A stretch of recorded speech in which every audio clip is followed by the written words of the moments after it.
Why do humans fight wars? Not governments, not borders, humans.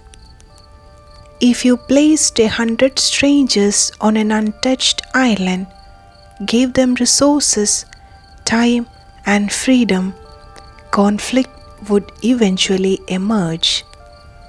But here's what most people misunderstand about war. It didn't begin with hatred, it began with survival. And that changes everything. Because if war began as a survival strategy, then the real question isn't why we are violent. It's something far more uncomfortable. What if conflict helped us survive? And if that's true, what part of our mind still carries that ancient code? For most of human history, we did not live in cities.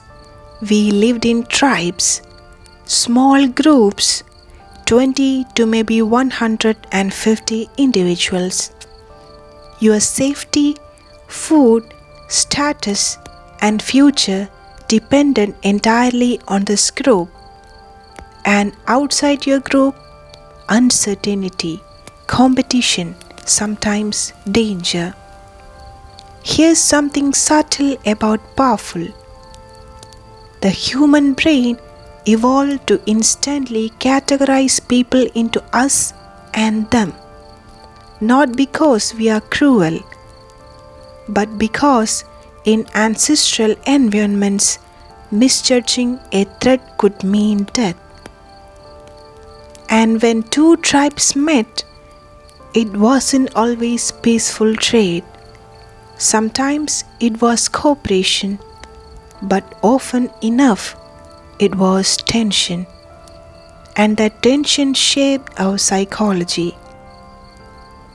But survival wasn't the only thing at stake.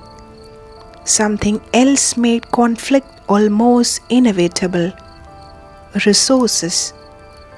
Land, water, food, mating opportunities, status within the group. Evolution doesn't reward kindness or cruelty. It rewards effectiveness.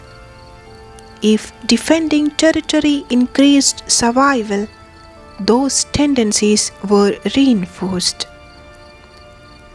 If forming coalitions improved protection, that too become wired into our brains. And here's where it becomes uncomfortable. Humans didn't just evolve aggression. We evolved organized aggression. Coordination, planning, strategy.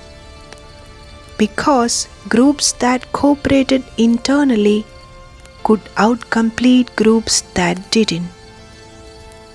War in early human history was rarely chaotic rage. It was structured, purposeful, calculated. And that tells us something important about our nature. But what happens inside the brain during conflict? What war does to our brain might explain why it repeats throughout history.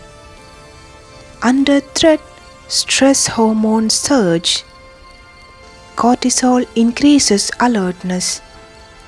Adrenaline sharpens reactions time. Testosterone rises, amplifying dominance behaviors. Fear, strangely enough, strengthens group bonds. And this is the part few people talk about. Conflict creates clarity. You know who we are, you know who they are. The world feels simpler. In times of peace, identity is complex. In conflict, it sharpens. The brain prefers clarity, even if that clarity comes at a cost. Now, here's the twist evolution left us with. If humans were purely violent, civilization would never have formed. The same evolutionary pressures that shaped aggression also shaped empathy, cooperation, trust, moral reasoning. Humans are extraordinarily capable of working together in massive groups, building cities, scientific systems, global trade networks. So, how can we hold both truths at once? We are capable of organized violence, and we are capable for unprecedented cooperation. The answer lies in flexibility. Evolution favored adaptability, not permanent aggression, not permanent peace, but the ability to switch depending on environment. And environment shapes everything. Our brains, however, have not changed much in 50,000 years. Our tools have, our weapons have, our communication speed has. This creates something called a mismatch. Ancient tribal instincts operating in a hyper-connected modern world. A rumor spreads faster than a spear ever could. A perceived threat can activate millions simultaneously. The outgroup reflex still activates, even when the other group is abstract. And propaganda works not because humans are foolish, but because it speaks directly to ancient survival system. Fear is persuasive because fear once kept us alive. Around this point, a difficult question appears. Are we doomed to repeat cycles of conflict? If aggression has evolutionary roots, is war inevitable? The answer is not simple, and it's not comfortable.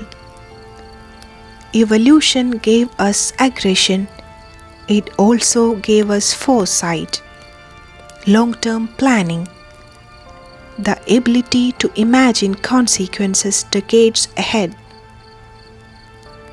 We can override impulse. We can expand idea of us. At one point of history, us meant family, then tribe, then nation. What if the next expansion is broader? The evolutionary script is not a prison. It's a starting point. Biology sets tendencies. Culture builds systems around those tendencies. Some cultures amplify tribal division. Others emphasize shared humanity. Both potential exist inside same brain. And here's something rarely acknowledged.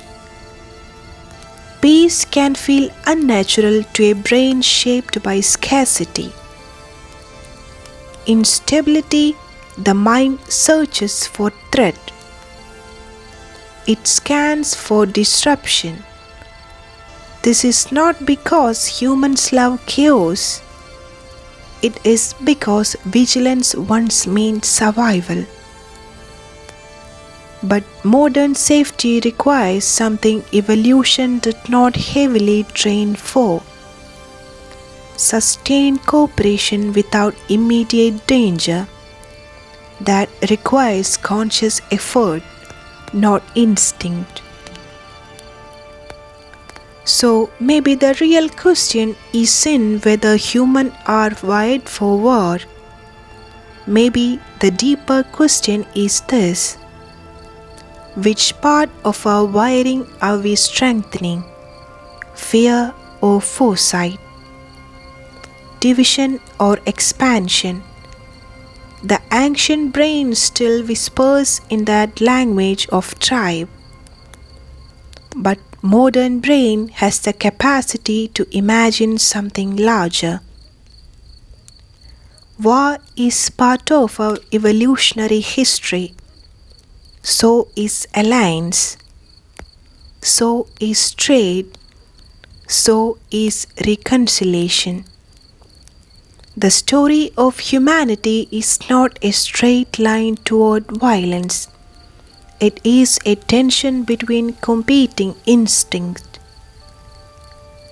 And that tension is still unfolding.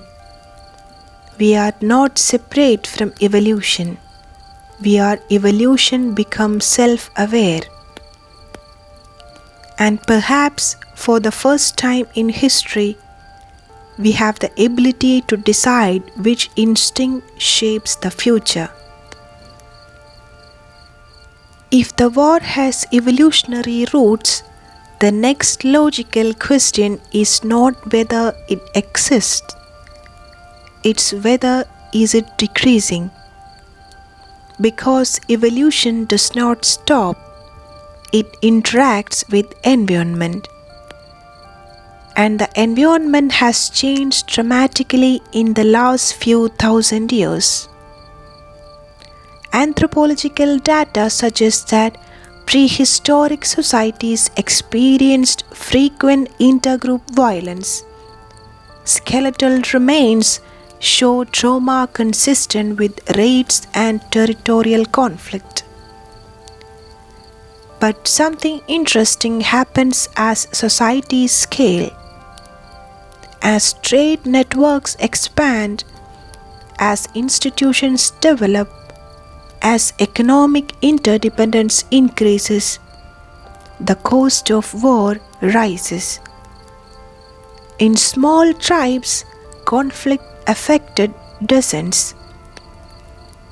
In modern states, conflict affects millions.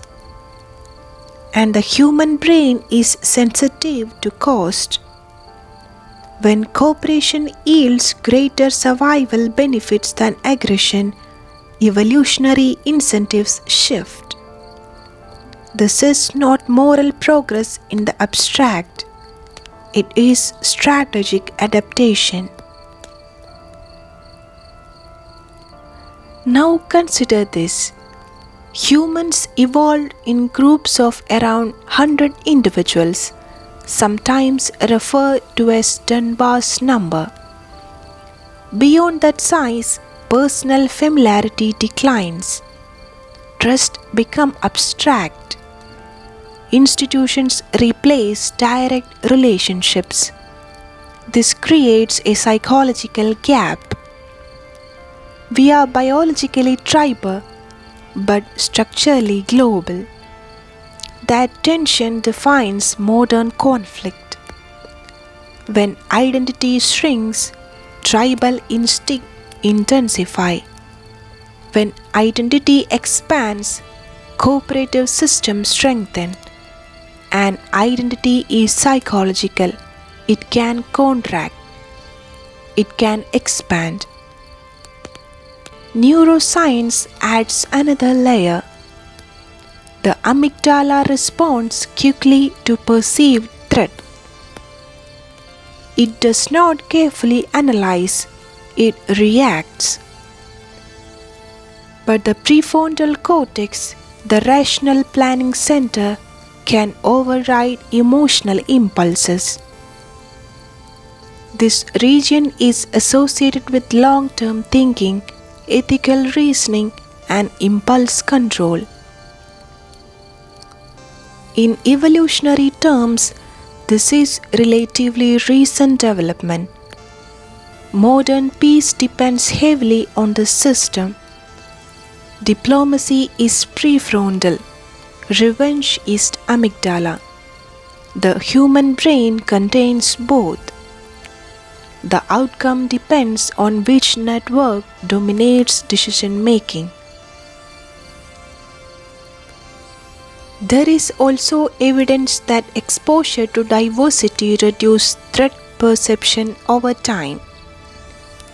Repeated interaction with different groups can weaken automatic outgroup bias. This suggests something powerful. Tribal psychology is not fixed. It is responsive, conditioned, flexible. The same brain that once feared strangers can learn to cooperate with them.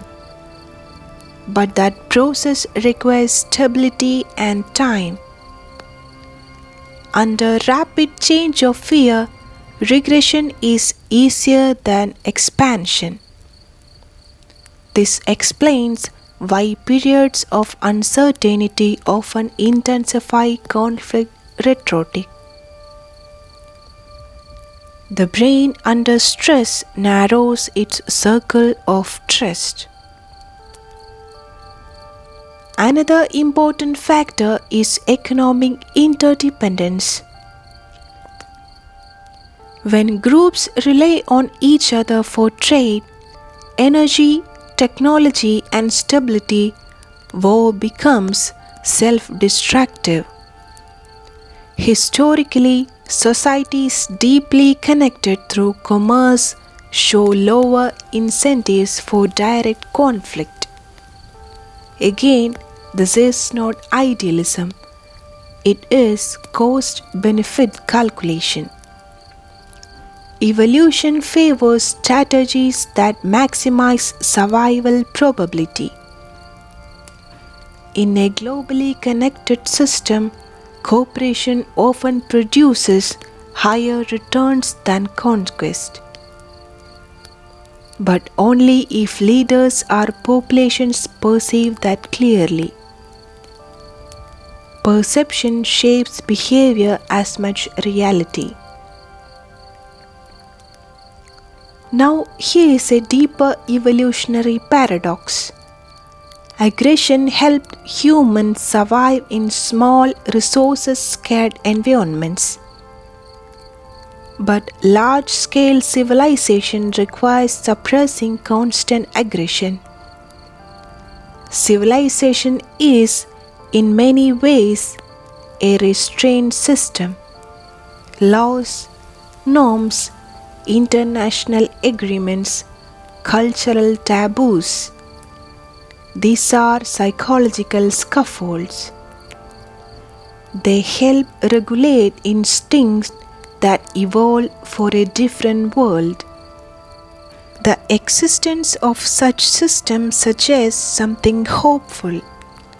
Humans recognized their own tendencies and build structures to manage them. That self-awareness is uniquely powerful. No other species negotiate peace treaties. No other species reflects on its own aggression in this way. That alone changes the trajectory.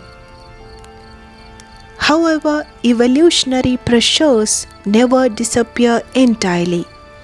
Scarcity can reawaken tribal thinking. Economic collapse, environmental stress, rapid technological disruption. When survival feels threatened, ancient instincts reactivate. This is not proof of moral failure. It is biologically responding to perceived risk. The question becomes, can modern institutions respond fast enough to prevent escalation?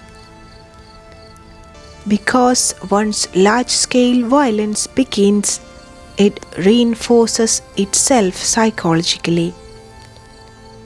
Fear justifies retaliation. Retaliation confirms fear. Breaking that cycle requires cognitive override at scale. which is rare but not impossible. History contains both catastrophic wars and long period of relative stability. The pattern is not linear, it fluctuates, which suggests something critical. Human nature does not lock us into one outcome. It creates potential. Environment, leadership, institution, and collective psychology shape direction. So, where does that leave us? Are humans wired for war? Yes, in the sense that we evolved mechanisms for group defense and organized aggression. But we are also wired for alliance, empathy, and long-term planning. Evolution did not give us a single destiny, it gave us competing systems. And modern civilization is the arena where those systems interact. Perhaps most of important evolutionary development is not aggression, it is awareness, the ability to analyze our own instinct, to recognize bias, to design systems that reduce impulsive escalation. That capacity may be the real turning point in human history. Because for the first time, a species shaped by evolution can consciously influence how its instincts are expressed. That does not guarantee peace, but it makes peace biologically plausible. And maybe that is the most informative conclusion of all. War is not a glitch in humanity. It is one strategy among many that helped us survive. But survival strategies evolve, and so do we.